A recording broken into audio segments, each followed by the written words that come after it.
अभी 12 बजे ये कैंडल क्लोज़ हो गई है H1 के टाइम फ्रेम पे।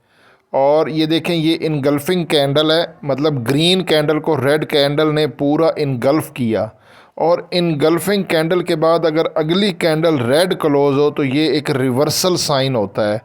तो आप लोग, ये H1 में बना है, ठीक है। अगर H4 में होता तो ज़्यादा स्ट्रॉन्ग होता, लेकिन फिर भी H1 में जो है वो इनगल्फिंग कैंडल के बाद कंफर्मेशन रेड कैंडल भी क्लोज हो गई है।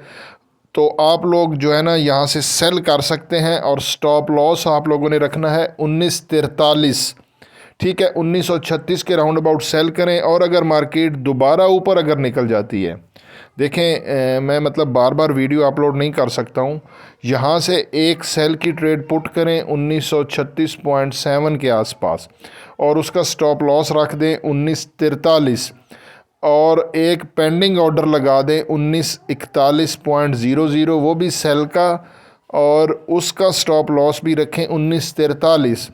अब भी जो आपने सेल की ट्रेड लगानी है 1937 के राउंड अबाउट, इसका वॉल्यूम रखें कम। हमेशा पहली ट्रेड का वॉल्यूम रखते हैं कम।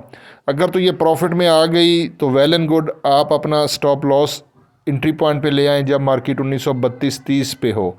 तो मैक्सिमम प्रॉफिट गेन करने के लिए स्टॉप लॉस एंट्री पॉइंट पे ले आएँ और होल्ड करें। और अगर मार्केट जो आपकी पेंडिंग ट्रेड लगाएंगे ना 1941 पे, उसका वॉल्यूम थोड़ा ज़्यादा रख दें इस ट्रेड से जो अभी लगानी है। तो पेंडिंग वाली ट्रेड 1941 पे रखें और उसका स्टॉप लॉस भी आपने 1943 रखना है। स्टॉप लॉस के बगैर सेल की ट्रेड नहीं लगानी। ओके जी, अल्लाह हाफिज़।